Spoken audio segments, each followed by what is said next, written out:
Ikiremwa muntu igihe cyose gitekereza ko ari cyo munyabwenge wa mbere uriho. Buri wese iyo hari icyo akoze yumva ko agikoze neza rwose kandi ko nta wundi wigeze agikora neza kumurusha mu bihe byahise. Buri gikorwa cyose dukoze twumva ko ntako tutagize, haba mu bwenge twagikoranye, ukuri twakoresheje ndetse no kutibeshya. Buri gihe iyo nta bitekerezo by'abandi bantu urakira wumva ntako utagize. Benshi dutekereza ko ibyo dukora bituruka ku bushobozi bw'imitwe yacu mu gutekereza. Imyanzuro myinshi dufata twumva ko nta kabuza ari ubushake bwacu. Urugero, tuvuge ko akazi kawe ukarangije, igisigaye akaba ari ugutaha, ugatangira kuzinga ibikoresho byawe, ukaboneza iyo mu rugo. Byose ukibwira ko ari umusaruro w'ibitekerezo byawe. Ugataha, ukaryama, ukanikomanga mu gatuza rwose, ukumva ko uri umunyabwenge. Uti Imana ishimwe ko natashye amahoro, nkaba ntahanye amaronko.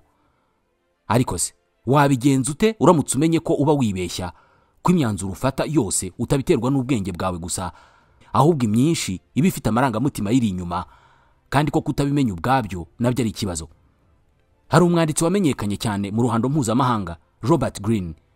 Yaritegereje arasesengura, asanga ibintu byose dukora n'imyanzuro dufata akenshi biba biherekejwe n'amarangamutima, ari nayo mpamvu imwe mu myanzuro idatanga umusaruro, kubera ko ya marangamutima duhuma amaso akatubuza kureba neza ingaruka n'umusaruro w'ibyo tugiye gukora. Rimwe na rimwe ukazajya kubivumbura amazi yaramaze kurenga inkombe, wanareba nabi ntumenye aho waguye. Robert Greene uyu benshi mu muzi mu gitabo 48 Laws of Power. Gusa uyu munsi igitabo cye tugiye kuvugaho cyitwa The Laws of Human Nature. Nicyo gikubiyemo amabanga ya kamere muntu tutazi, ariyo mugenga w'ubuzima bwacu, haba mu byo dukora n'imyanzuro dufata. Tukivuga ku by'imyanzuro, umunsi umwe nufata umwanzuro wo kubaka inzu, ibyiza ni ukuzatekereza na Mess Limited. Niyo kompanyi y'ubwubatsi ukwiye gukorana nayo mu kubaka inzu yawe cyangwa se ibindi bikorwa ibyo ari byo byose. Iyi sosiyete y'inzobere mu bwubatsi n'ibijyanye nabyo bwose ifite aba engineer b'abahanga bakora design, bagakurikirana imishinga y'ubwubatsi, bakubaka, bagakora finissage, bagatunganya imbere mu nzu n'ibindi byose bigendanye n'ubwubatsi. Ntabwo abubaka bose ari abanyamwuga. Bake cyane muri bo barimo Mess Limited nibo babikora vuba mu bunyamwuga bwinshi kandi bakabikorera hose mu gihugu, haba mu mujyi wa Kigali no hirya no hino mu turere. Mess Limited ikorera mu mujyi wa Kigali ku Muhima hafi n'inyubako ya Sofaru, mu nyubako Davis ikoreramo muri etage ya mbere. Bahamagare cyangwa ubandikire kuri 07 27 73 0860. Wanasura urubuga rwabo rwa internet @mess.rawa.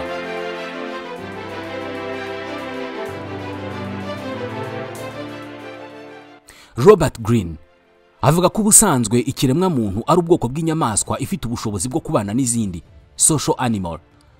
Gusa aya mahirwe yo gushobora kubana hagati yacu yanadukurura ibindi byago byo gufatwa n'amarangamutima n'ibyiyumvo by'abo bantu batuba hafi cyangwa se abo tubana.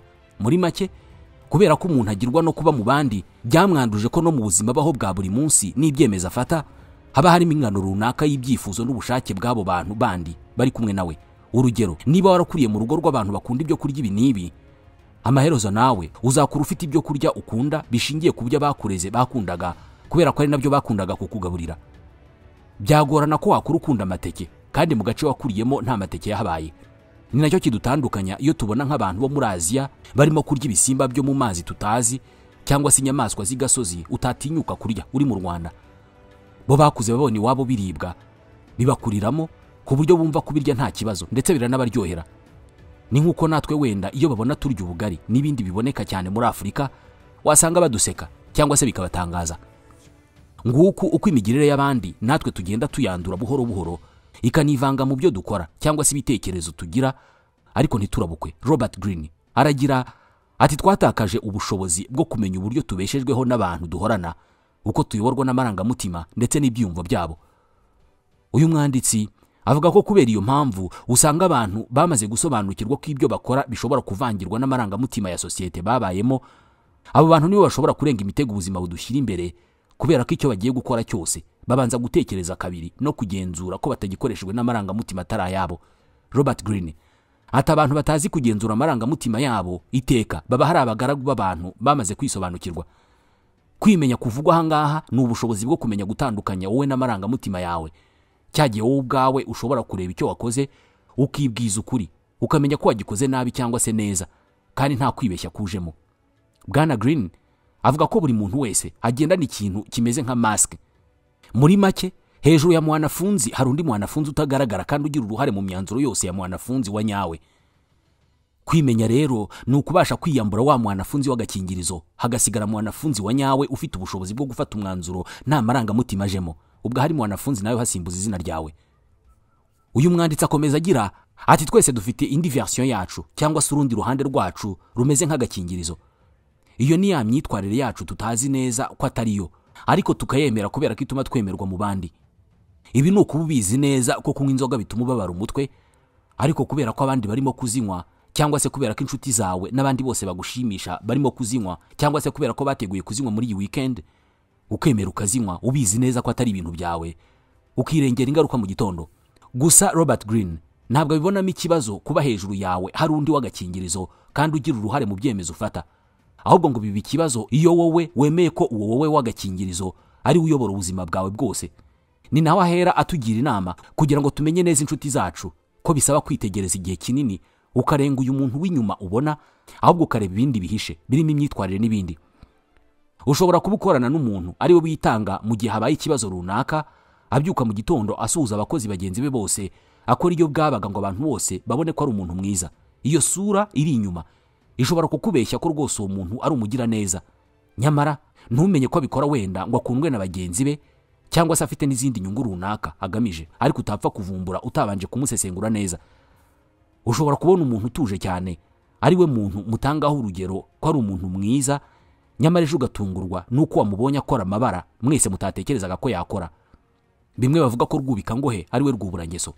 Bwana Green avuga ko uwo muntu witwaye atyo atari uko abahindutse byako kanya, ahubwo niko aba yarahoze na kera na kare, ya marangamutima twandujwe n'abo tubana nabo akatubuza kuvumbura ko hari ikindi uwo muntu ahishe. Kuvumbura iri banga ntabwo ari bigutegurira kuba indyarya, ahubwo ni bigufasha gushobora kuba mu isi no kuyifatamo ibyemezo bya nyabyo bidashingiye ku marangamutima. Ibyo bijyana n'abantu bicuza ngo runaka yambeshya ibi bishingiye ku marangamutima. Birashoboka ko ayo marangamutima ariyo yaguhumye amaso ntubashe kubona ukuri, ndetse wanasanga ukuri ko kwarashatse kenshi kukwiyereka, ariko kagakingirizo kundi wowe ugizwe n'amarangamutima ntigatume ubona ukuri. Hari abantu benshi babayeho ubuzima bw'ikinyoma, rimwe na rimwe bakabikora batabishaka, rimwe na rimwe bakabikora babishaka cyangwa se batabishaka, bigatuma bafata imyanzuro ihubutse. Umuntu agahinda kakenda kumwica kubera ko abo bangana babayeho ubuzima bw'iraha watabasha gushyikira. Ngaya marangamutima duterwa na societe twakuriyemo, kandi utaramenya kuvumbura ko ari yagukoresha bishobora kugorana kubaho ubuzima bwa nyabwo. Robert Greene avuga ko impamvu twabaye dutya, kubaho tuyobowe n'amarangamutima, bituruka ku kuba ubuzima bwacu twarabwubakiye mbere na mbere ku itsinda ry'abandi bantu runaka dukunze kubamo, nk'ubwoko, idini, uruhande runuru muri politike, umwuga runaka dukora. Ibi byose bigatuma kenshi iyo hari ikintu tugiye gukora tuganzwa nabyo, tugafata umwanzuro uri mu nyungu y'ibyo byose twarondoye n'ibyo tutarondoye, aho kubanza kureba wowe ubwawe niba ari ngombwa ko ibyo bintu bikora. Muri make, twafasha abo twakabaye bo tubatwerera abandi batari twe kubera ko twabanye nabo. Niyo mpamvu hari benshi mu rubyiruko cyangwa se n'abantu bakuru bafata imyanzuro runaka ngo bashimisha ababyeyi be, idini cyangwa se inshuti, ariko wareba we icyo abyungukiramo ukakibura. Ushobora kubona umuntu wambaye mu buryo runaka ukanzura ko bikubangamiye kubera ibyo abandi bakwigishije cyangwa se bakubwiye, utarebye ngo ese koko uburyo uyu muntu yambaye bimbangamiye mu buhe buryo. Ibi rero bituzana ku ngingo nyamukuru y'igitabo The Laws of Human Nature cya Robert Greene, ari nayo dushaka kwibandaho uyu munsi. Iyi ngingo ivuga uburyo wabaho uri wowe, ahubwo ugatuma abandi bose bagukurikiza bakagenda uko ubishaka. Muri make, ni gute washobora kwigaranzura amarangamutima kurimo ukabiyoboza abandi kubera ko batanze kwisobanukirwa. Bwana Greene avuga ko abantu bose bashaka kuba abayobozi hari ibanga batazi ry'uko ikiremwa muntu kiremye mu buryo buhindagurika. Muri make, umuntu wese afite ubushobozi bwo guhinduka, ahubwo icyo tutamenya ni ijambo ry'ibanga cyangwa se umubare w'ibanga utuma uwo muntu ahinduka. Uzabyitegereze neza, ntabwo abantu bashobora gukora ikintu mu buryo bumwe igihe cyose. Uyu munsi bazakubwira ko bagukunda kandi rwose bikaba ari byo, ejo bagatangira kunenga imwe mu myanzuro ufata ndetse n'ibyo ukora, ndetse no kukunenga wowe ubwawe. Ejo bundi ukibagirana ugasimbuzwa undi mushya. Niko duteye. ntabwo bisobanuye ko abantu ari babi kubera ko bahindagurika, niko nabo bisanze ntacyo babikoraho. Ya marangamutima twatangiye tuvuga niyo atuyobora muri urwo rugendo rw'imihindagurikire nk'uruvu. Kubera ko amarangamutima nayo ahindagurika rero, nibyo bituma natwe twisanga ibyo twemeraga ejo twabyanze uyu munsi, ibyo twangaga uyu munsi bikarangira tubikunda. Robert Greene atanga urugero rwo mu kazi, aho iyo haje umuyobozi mushya mu kazi, buri mukozi wese aba amufitiye icyizere ko azanye impinduka. Abakozi bose bakabyuka nibakwe bavuga ko ibintu bigiye kugenda neza. Icyumweru cyashira, ba bantu bagatangira kurakara ngo wa muyobozi yarahindutse. Ukuri nuko ikibazo atari umuyobozi wahindutse, ahubwo kiba ari amarangamutima aba mu kiremwa muntu yahindutse kubera ko wenda ibyo yabasezeranije byanze kuzira igihe. Uyu mwanditsi ati abantu batangiye gukeka ko baba babeshywa, kamere yabo itangira kwinangira, kabone nubwo icyo uwo muyobozi wenda yaragamije ari ikintu cyiza kibafitiye akamaro. Robert Greene avuga ko kugira ngo ikiremwa muntu kikuyoboke uri umuyobozi cyangwa se ufite inshingano runaka, mbere na mbere ugomba gutangira ukereka ko ukitayeho, kugifitiye urukundo. Ati abantu ntabwo bazakumva kubera kuri mukuri gusa, bazanakumvira kubera ko babona kubaho umwanya ukabumva. Niyo mpamvu uzasanga umuyobozi mwiza ari ufata umwanya munini yumva abayoboye kurusha kumara umwanya abarusha kuvuga.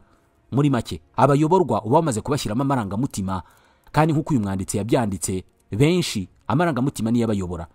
Igihe abantu bamaze gutwarwa n'amarangamutima y'ukubaho umwanya, ubumva kurusha undi uwo ari we wese, bakubera inkoramutima z'igihe kirekire. Irindi banga ryo kwigarurira imitima y'abantu ni ukubagaragariza imyitwarire ihuye n'uko ushaka ko bagufata. Bivuze ko niba ushaka ko bagufata nk'umuntu ukunda akazi, wubahiriza amasaha y'akazi kandi ugakora neza nyine. Niba ushaka ko abana bawe batajya mu biyobyabwenge, batazaba ibifura cyangwa se batazaba abajura, nawe ibyo ngibyo ugomba kubigendera kure. Wenda kubw'amahirwe make bashobora kuzaba mu yindi sosiyete ibigisha ibyo ngibyo, ariko mu gihe mukiri kumwe ntawe uzabitinyuka. Ikiremwa muntu gifite impano yo kwigana. Robert Greene ati uburyo bwiza bwo kubera abandi urugero ni uguhera ku myitwarire yawe ubwawe. Niba uri umuyobozi ibibazo biza ugashikama aho kurira no guhunga, ahubwo ukabishakira ibisubizo, abo uyobora nabo bazabuko. Ni nayo mpamvu iyo habaye ikibazo gikomeye nk'imvururu cyangwa se ukumvikana guke mu miryango, umuntu wafashe umwanya akareka abandi bagasakuza, niwe nyuma bose baza kureba ngo bafashe gukemura ibyo bibazo. Nta bundi buhanga uwo muntu aba yagize, ahubwo yirinze gusamara abandi bibwira ko we atameze nkabo. Irindi banga Robert Greene atwibira kugira ngo dushobore kuyobora abo turi kumwe nabo cyangwa se abo twashinzwe kuyobora, ntabwo ari uguhora buri gihe dusubiramo ibyo twakoze mu gihe cyashize, ahubwo ni uguhora duhindura buri gihe tuzana udushya. Iyo abantu bamaze kubona ko uhora mu bintu bimwe, barakumenyera. Greene ati kugira ngo abantu bagukunde, ni byiza kugenda uhindura ku buryo ntawe umenya ikiri bukurikireho mu kanya. Abantu bahararukwa vuba. Atanga urugero rwa Bibiliya aho ivuga ko Abayisiraheli bamaze gusonza, Musa yinginze Imana ikabaha manu, ariko igitangaje bamaze iminsi bayirya barayihaze, batangira kwitotomba ngo Imana yabahaye ifunguro ry'ubwoko bumwe. Umuntu niko ateye, iyo amenyereye ikintu atakaza uburyohe bwacyo, agatangira kugifata nk'ikitagira agaciro. Robert Greene avuga ko umuyobozi mwiza aba agomba kuba nk'umuziki. Buri kanya umuziki mwiza ugenda uhindura ritme cyangwa se injyana aho kongera urusaku. Hanyuma ariko nubwo ibi byose wabikora ukabona abantu bagushyigikira, uyu mwanditsi atanga inama zo kutibeshya ngo wibwire ko abantu kuba baragukunze cyane bivuze ko bakubaha, kubera ko ibyo bishobora gushira mu kanya gato cyane.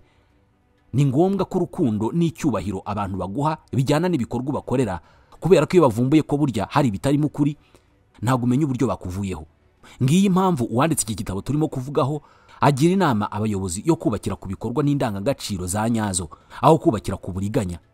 Iyo umuyobozi hari ibyo akoze n'iyo ageze mu bihe bibi, ibyo bikorwa birivugira, abantu bagasigara ari byo bagenderaho bamugereranya n'abandi.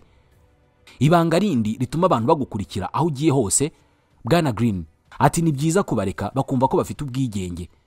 Abigereranya n'umubyeyi mwiza, ngo umubyeyi mwiza nureka abana be bakagira amakosa bakora mato mato, nk'uko inshuti nziza ikugira inama ariko ntikwinjirire mu buzima bwite. Ibi ku muyobozi Greene avuga ko ari kwa kundi uha abantu rugari nabo bakagira uruhare mu bibakorerwa. Hamwe umukozi wo ku rwego rwo hasi ushobora kumwohereza kuguhagararira mu bintu runaka wenda watatekerezaga ko yabishobora. Hamwe uha abakozi uburenganzira bakagira umuco wo kwikoresha no gufata iby'akazi nk'ibyabo. Abantu iyo bahawe rugari bakerekwa ko ibirimo gukorwa babifitemo uruhare, barabirinda. Ibyo bishyigikirwa n'irindi banga ku bantu bifuza kuba abayobozi beza. umuco wo gushimira uyu mwanditsi yemeza ko ari ingenzi cyane. Biri muri kamere muntu ko ikintu cyo gushimira gikomeye cyane. Twifitemo imyumvire yo gushaka ko abandi batubona. Umukozi wakoze neza agashimirwa nubwo byaba mu magambo gusa, abigenderaho igihe kinini, aba yumva ingufu ze zitarapfuye ubusa. Bwana Green ati umuyobozi wifitemo ubushobozi bwo gushimira abakoze neza ntajya abura abakozi bifuza kumukorera. Gushimira ni byiza, ariko kandi niba wifuza ko abantu bakwanga mu gihe gito cyane, uhora ubabwira ko ibyo bakora ntacyo bimaze cyangwa se amakosa yabo akaba ari uhora ubona gusa. Ibi byemezwa ko ari bibi cyane, bigatuma abantu birema mu urwango n'agasuzuguro ku buryo hari aho bagera bakabibinya. Bati n'ubundi icyo twakora cyose ntiyakibona, abona ibibi gusa. Iyo abantu bumva ko bubashywe nibwo bahinduka. Ni inkuru nziza nibi byose warabyitwayemo neza, niba ushaka ko abantu bakuyoboka bakakumvira. Ibi kandi tuvuga ntabwo ari mu buyobozi ubu ngubu dusanzwe tuzi gusa, niko bimera mu kazi, mu bucuruzi no mu rugo, niba ushaka kubaho nk'umubyeyi cyangwa se undi wese. Robert Greene avuga ko hari ikindi udakwiriye kwibagirwa kubera ko waba waruhiye ubusa. Ntuzakeke ko urukundo abantu bagufitiye ari karemano. Uko barushaho kugukunda biba ari nko kukubwira ko bakeneye kubakorera ibirenze ibyo wakoraga.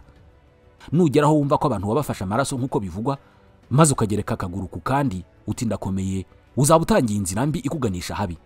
Ni byiza kwemera amashimwe n'imigisha abantu bagusabira kubera ko hari icyo bamariye, ariko ntukabishinge, bifate nk'ideni barimo kuguha kandi ugomba kuryishyura ukora ibirenzeho. Ni nka bimwe by'Imana na Manu n'Abayisiraheli. Uyu munsi bashaka manu, ejo bashaka inyama. Uko niko ubasha kugenzura ya marangamutima ari mu bantu, kubera ko hafi ya bose niyo abakoresha. Iyo wamenye rero kuyagenzura uhereye ku yawe, ay'abandi kuyagenzura biba byoroshye, ubundi bakakuyoboka. Bwana Green avuga ko abantu bakwemera kubera ko bumva ko bakubuze batabaho. Kuba uhari babifata nk'umwuka bahumeka. Irinde ko babona ko hari undi mwuka bahumeka udahari. Avuga ko ubuhanga bwa mbere bwo kwigarurira imitima y'abantu ari ugushobora kuyobora amarangamutima yabo aho ushaka bo batabizi. Bo bagakeka ko aho barimo kujya ariko ubushake bwabo, ariko mu by'ukuri niwo bayoboye. Bwana Green avuga ko iki gitabo intego yacyo atari uguca intege abantu, ahubwo ko ari ukubafasha kwisobanukirwa kugira ngo icyerekezo baganamo babe bakizi neza, bazi ko ari bo banyabo barimo kukijyamo. Amahirwe nuko iri banga twese turimenye. Ikibazo nuko twese tutazarikurikiza. Bashimiye ko mwadukurikiye. Nitwa Ismael Mwanafunzi.